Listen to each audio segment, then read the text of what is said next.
दोस्तों नमस्कार, मैं हूँ रोमा और आप देख रहे हैं न्यूज़ नशा। छत्तीसगढ़ के हसदेव क्षेत्र में हाल ही में ग्रामीणों और पुलिस के बीच हुई हिंसक झड़पों ने एक बार फिर से आदिवासी अधिकारों के मुद्दे को प्रकाश में ला दिया है। कांग्रेस नेता राहुल गांधी ने इस घटनाक्रम को लेकर सरकार पर भी गंभीर आरोप लगाए हैं। उन्होंने आरोप लगाया है कि सरकार द्वारा जबरन पेड़ों की कटाई जो आदिवासियों के मौलिक अधिकारों का उल्लंघन है के प्रयास किए जा रहे हैं। राहुल गांधी ने सोशल मीडिया पर इस मुद्दे को उठाते हुए कहा कि हसदेव के मूल निवासियों की पीड़ा को नजरअंदाज किया जा रहा है। उन्होंने ये भी याद दिलाया कि जब छत्तीसगढ़ में कांग्रेस की सरकार थी तब विधानसभा में सहमति के साथ एक प्रस्ताव पारित किया गया था जिसमें हसदेव के जंगलों को ना काटने का निर्णय लिया गया था।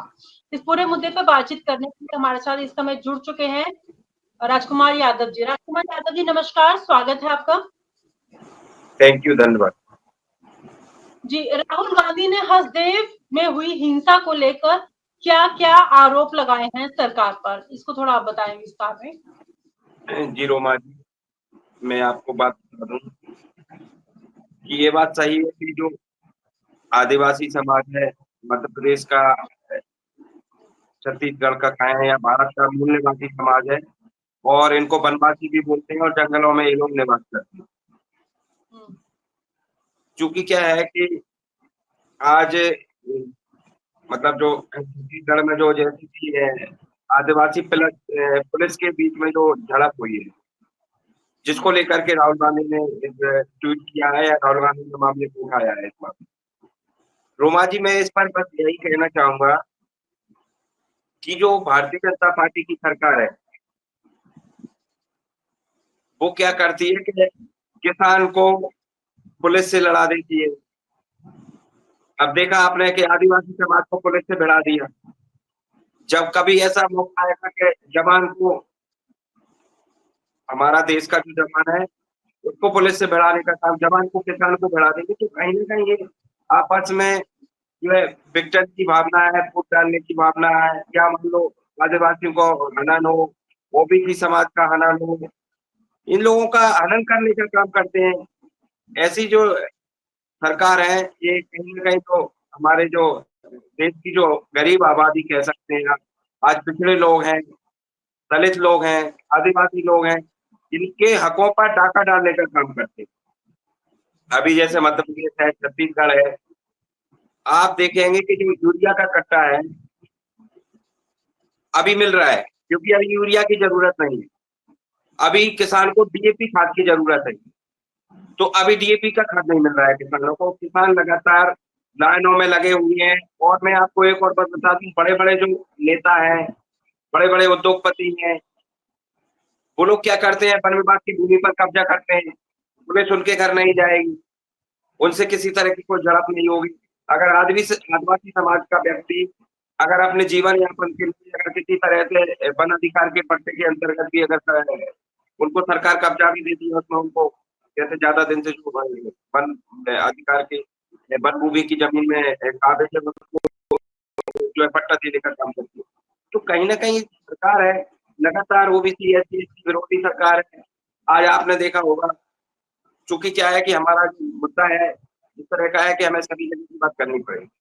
आप देखेंगे उत्तर प्रदेश में देखा होगा आपने, अगर जो कोर्ट का काम है वो सरकार कर रही है, जो सरकार इस तरह की चीजें आ रही हैं सामने, तो मुझे लगता है कि सरकार के लिए किसान की जो वो आदिवासी की और दलित की योजनाओं को देखते हुए उनकी संरक्षण करने का काम करना चाहिए, ना कि आदिवासियों पर किसी तरह से पुलिस के द्वारा लाठी बांधने का काम होना चाहिए। ऐसी सरकार ठीक होगा। जी, राहुल गांधी ने जो आदिवासियों के मौलिक अधिकारों के उल्लंघन के संदर्भ में जो बयान दिया है, आखिर क्या बयान है, क्या उल्लंघन हुआ है आदिवासियों को लेकर? हाँ, राहुल जी का यही कहना है कि जो आदिवासी समाज है, आदिवासी समाज जंगलों में निवास करने वाला समाज है। और उन्होंने यही भी बताया कि हमारी जो सरकार थी उस समय हम लोग कहीं ना कहीं इस तरह का प्रस्ताव पारित करते थे जो आदिवासी हित में हो। और ये सरकार लगातार तानाशाही कर रही है, इस तरह का राहुल गांधी का जो आरोप लगाया गया है। और आज आप देख रहे हैं लगातार इस तरह की चीजें हो रही हैं, सामने में आ रही हैं। आज मान लो लगातार जैसे भारतीय जनता पार्टी है संविधान खत्म करने की बात करती है, कि हम लोग भारतीय जनता पार्टी कई ऐसे सांसद हैं जिन्होंने कहा कि हम लोग संविधान बदल देंगे। तो मैं ये पूछना चाहता हूँ भाजपा की उन नेताओं से जो संविधान बदलने की बात करती है कि आज जो संविधान है, रोमा जी, अगर भारत का संविधान नहीं होता तो आदिवासी समाज के लिए सम्मान नहीं होती, दलित समाज के लिए कोई सम्मान नहीं होता और ओबीसी पिछड़ा लोगों के लिए किसी तरह का कोई सम्मान नहीं होता। आज जो आदिवासी समाज है, अगर अपना जितना भी हक ले पा रही है और अगर सम्मान ले रही है, तो वो कहीं न कहीं संविधान के कारण है। तो निश्चित तौर पे जो कहीं न कहीं भारतीय जनता पार्टी की सोच है, जो उजागर करती है कि इस तरह से आदिवासियों के साथ उत्पीड़न करने का काम करते हैं। आपने अगर सुना होगा, रीवा सतना जिला है। रीवा सतना जिला में एक भारतीय जनता पार्टी के विधायक प्रतिनिधि था। उसने एक आदिवासी समाज के बच्चे के मुंह में पेशाब करने का काम किया था। ये तो मामला आपकी जानकारी में होगा ना रोमन? तो इस तरह से लगातार दलित समाज है, शूद्र समाज है, आदिवासी समाज है, लगातार इस पर जो उत्पीड़न होता है, लगातार इस समाज का अपमान होता है। इस तरह का अपमान को लेकर के राहुल जी ने जो है बताया और मैं भी इस बात को अपना बताना चाहता हूँ कि इस तरह से जो है लोगों को जो गरीब लोग हैं, जंगल में निवास कर रहे लोग हैं, ऐसे लोगों पर इस तरह का उत्पीड़न नहीं होना चाहिए। ये कहीं न कहीं संविधान के भी खिलाफ है और मानवता के भी खिलाफ है। जी रोमा।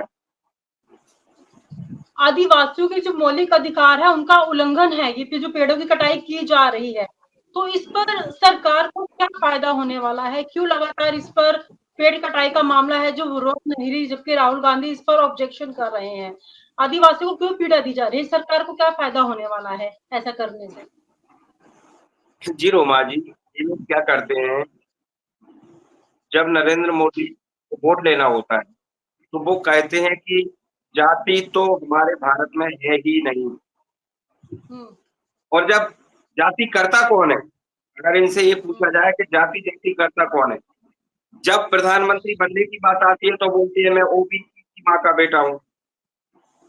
और जब जातिगत जनगणना की बात होती है, तब बोलती है कि देश में जाति होना नहीं चाहिए, अगर जातिगत जनगणना हो जाएगी तो देश में जो है जातिवाद फैल जाएगा। देश में अमीर-गरीब जाति होती है, जाति किसी तरह से होती नहीं। तो इस तरह की बात करते हैं, अगर आदिवासी समाज जातिगत जनगणना हो जाएगी तो ये पता लग जाएगा कि कितने आदिवासी समाज हैं, कितना दलित समाज निवास करता है हमारे देश में, कितना ओबीसी समाज निवास करता है। आज ओबीसी समाज का जो आरक्षण है, मंडल कमीशन की जब स्थापना हुई थी, मंडल कमीशन जब बना था, तो मंडल कमीशन की जो रिपोर्ट के आधार पर ओबीसी की उस समय 1931 जनगणना के आधार पर 52% आबादी थी उस समय। अब तो काफी बढ़ गई होगी 1931 से अब तक। तो जबकि जो उस समय 1990 के आसपास में वहाँ उस समय के तत्कालीन प्रधानमंत्री वीपी सिंह साहब थे, उन्होंने 27% आरक्षण की जो है घोषणा की थी। तो मुझे लगता है कि जैसे आदिवासी, दलित, पिछड़ा, इन लोगों को लगातार ये भारतीय जनता पार्टी की सरकार में कुचलने का काम किया जाता है। इन लोगों को क्या किया जाता है, इनकी हनन इस तरह से किया जाता है, जब चुनाव आता है तो इन लोगों को कई तरह से प्रलोभन दे करके इन लोगों को गुमराह किया जाता है। जैसे आप शराब बांटने का काम करते हैं, किसी तरह से करते हैं, क्योंकि क्या होता है कि इन लोगों को गरीब रखा गया है, जिससे कि हम लोग जब चुनाव आएगा तो इनको कहीं न कहीं 1000 रुपए महीने, 1200 रुपए महीने, इस तरह से जो है आज आप ये बोलते हैं कि देश में हमारे में हम आर्थिक रूप से बहुत संपन्न हो गए हैं। भारतीय जनता पार्टी हो, नरेंद्र मोदी हो, ये बोलते हैं हम लोग देश में आर्थिक रूप से बहुत संपन्न हैं। अच्छा रोमा जी, ये बताएँ आप कि जब देश का, यही अपने मुँह से बोलते हैं कि देश का 80 करोड़ लोग, 130 करोड़ की हमारी 140 करोड़ की जो आबादी है, उसमें से 80 करोड़ अगर 5 किलो अनाज पर अपना जीवन यापन कर रहा है, तो फिर हमारा देश आर्थिक रूप से कैसे संपन्न हो सकता है? हाँ, ये ज़रूर हुआ है कि जो देश के जो 2-3% लोग हैं, वो देश की 97% संपत्ति से लेकर के राजनीतिक क्षेत्र में, नौकरियों में कब्जा करे बैठे हुए। तो इस तरह से नहीं होना चाहिए। जब तक है, चाहे वो हमारे जो देश के जो महानायक हैं, महान समाज सुधारक हैं, उन लोगों ने ऐसी कल्पना नहीं की थी कि हमारा देश ऐसा बनेगा कि गरीबों को लगातार सताया जाएगा, आदिवासियों को लगातार सताया जाएगा या उनका अधिकारों का हनन किया जाएगा। तो इस तरह का गलत है, मैं इसको बिल्कुल गलत मानता हूँ। जी रोमा जी। कल जो वीडियो वायरल हो रहा है लगातार हसदेव का, जो छत्तीसगढ़ में है, एक आदमी खून से लथपथ शर्ट पहने हुए है और वो बहुत जोर जोर से अपनी मांगों को लेकर बता रहा है। तो पुलिस और ग्रामीणों के बीच जो झड़प हुई है, क्या वो इतनी ज्यादा बढ़ गई है जो एक दूसरे को लहूलुहान किया जा रहा है? क्या जी मैं बता रहा हूँ ना। हाँ, हाँ, मैं आपकी बात को बता रहा हूँ। अभी क्या है, छत्तीसगढ़ में किसी तरह का कोई चुनाव नहीं है। छत्तीसगढ़ में चुनाव नहीं है तो किसी तरह से आदिवासी लोगों को खूब परेशान किया जाए, किस तरह की भारतीय जनता पार्टी को दिक्कत होने वाली नहीं। अभी अगर चुनाव होता ना, तो यही नरेंद्र मोदी और यही भारतीय जनता पार्टी के लोग बोल रहे होते, मेरे आदिवासी भाइयों, मेरे आदिवासी लोगों, मैं आपका ही हूँ, आपके परिवार का ही हूँ। लेकिन अभी कोई चुनाव नहीं है वहां पर छत्तीसगढ़ और मध्य प्रदेश में। अगर छत्तीसगढ़ में चुनाव होता तो इस तरह की घटनाएं नहीं होती रोमा जी, निश्चित तौर पर इस तरह की घटनाएं वो नहीं होती। अगर मध्य प्रदेश में चुनाव होता ना, तो किसान के लिए खाद मिल जाता। अभी किसान को खाद नहीं मिल रहा है, किसान बहुत परेशान है। और क्यों परेशान है उसका भी मैं आपको बता देता हूँ। क्योंकि जो बड़े बड़े उद्योगपति लोग हैं, जो बड़े बड़े राजनेता लोग हैं, इनके घरों में सीधा ट्रक, इनके घरों में गोदामों में सीधा जो ट्रक होता है ना खाद का, वो सीधा घरों में जा रहा है। और जो गरीब आदमी है वो लाइन में लग रहा है। अच्छा बताइए रोमा जी, कभी कोई विधायक का लड़का या कभी कोई पैसे वाला या कभी कोई उद्योगपति है या कभी कोई सांसद मंत्री का लड़का या सांसद कभी खाद के लाइन में लगे मिलते हैं? नहीं मिलेंगे। सिर्फ गरीब तबका, चाहे वो आदिवासी हो, दलित पिछड़ा हो या गरीब तबका है, ये लोग कहीं ना कहीं खाद के लिए परेशान हो रहा है। मध्य प्रदेश में बहुत बेकार कंडीशन है। दूसरी बात, हम कई बार चर्चा कर चुके हैं, आपने देखा होगा कि मध्य प्रदेश में किसानों ने आंदोलन किया, 1.5 महीने आंदोलन किया, सड़कों पर जल सत्याग्रह किया। क्या फायदा मिला किसान को, बताइए आप। किसान का जो सोयाबीन है, अभी मैंने आज पता किया था, वो 3600 से लेके 4000 के बीच में है। यही, और जबकि पहले अच्छा भाव चल रहा था, जब आंदोलन नहीं किया था उस समय लगभग 4400-4500 भाव था। लेकिन घटा और दिया, और करो किसान आंदोलन, हम आपका घटाएंगे, करो आंदोलन, क्या होगा आपके आंदोलन। तो उन्होंने 4400 से घटा करके 4000-3600 ला दिया। मतलब कहीं ना कहीं आप आकलन करेंगे तो 700-800 रुपए का ये पर कुंटल पे जो भाव घटा दिया। उनको किसी तरह का फर्क नहीं पड़ता, क्योंकि उनको पता है कि मध्य प्रदेश में किसी तरह का कोई चुनाव होने वाला है, किसानों की आमदनी तो नहीं है। और आप अगर आंदोलन करेंगे तो हम आपका भाव कम करेंगे। तो सोयाबीन का भाव जो 6000 के लिए लगातार किसान संघर्ष कर रहा था, परेशान हुआ के हार थक के घर बैठ गए। लेकिन किसी तरह से सरकार ने उनकी एक भी बात सुनने का काम नहीं किया। आज किसान है, डीएपी खाद के लिए तरस रहा है, लेकिन डीएपी खाद उसको नहीं मिल रहा है। डीएपी खाद किसके घरों में जा रहा है, गोदामों में जा रहा है। सांसद, विधायक, मंत्री, जिला पंचायत में जो अधिकारी हो या मान लो नेता हो, उनके घर सीधा जा रहा है, वो कभी लाइन में नहीं लगते हैं। तो लगातार आदिवासी हो, दलित पिछड़ा, किसान हो, इन लोगों के साथ लगातार इस तरह का जो अत्याचार होने का काम कर रहे हैं। ऐसा सरकार करती है तो इस तरह का हम लोगों को विरोध करते हैं, लेकिन विरोध से कोई फायदा नहीं मिल रहा है वो मंत्री।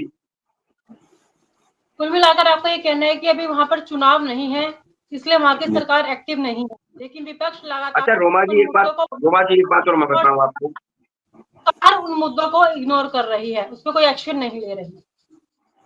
जी रोमा जी, मैं आपको बात बता दूं, यहाँ के मध्य प्रदेश के किसानों का, छत्तीसगढ़ के लोगों का ये कहना है कि आप, अभी हमको ओटीपी की जरूरत नहीं है, हमें डीपी की जरूरत है। ये लोग क्या कर रहे हैं, जो भारतीय जनता पार्टी का सदस्यता अभियान चला रहे हैं और सारे नेता और पार्टी के लोग गांव गांव जाकर के, शहर में जाकर के भारतीय जनता पार्टी का सदस्यता अभियान कर रहे हैं और बोल रहे हैं कि आपको ओटीपी आएगी, ओटीपी के माध्यम से आप भारतीय जनता पार्टी के सदस्य बनेंगे। तो यहाँ के जो किसान है, कमेरा लोग हैं, वो बोल रहे हैं कि हमको अभी ओटीपी की जरूरत नहीं है। आप, अभी कोई चुनाव नहीं चल रहा है तुम्हारा, आप जिस तरह से सदस्यता करना है, हमें ओटीपी नहीं, डीएपी चाहिए। और हमारा जो खाद का कट्टा है वो 50 किलो का कट्टा आता था, उसको कम करके 40-45 किलो का कट्टा कर दिया। तो लगातार इस तरह की चीजें होती चली जा रही है और किसान लगातार परेशान है, सुनवाई कोई हो नहीं रही है। रोमा जी, बहुत बेहद हालात खराब है, चाहे वो छत्तीसगढ़ की बात करें, चाहे वो मध्य प्रदेश की बात करें, यहाँ पर बेहद हालात खराब है, किसी तरह से कोई सुनने वाला है नहीं। और जो इस लड़ाई को लड़ने का काम करते हैं, उनको कहीं ना कहीं तंग किया जाता है और परेशान किया जाता है हमारे। चलिए, इस तमाम जानकारी के लिए आपका बहुत बहुत शुक्रिया। नमस्कार। और आप हमसे जुड़े रहने के लिए सब्सक्राइब करें YouTube पर, फॉलो करें Twitter पर और लाइक करें Facebook पर। और ज्यादा जानकारी के लिए आपको टाइप करना होगा सिर्फ न्यूज़ नशा।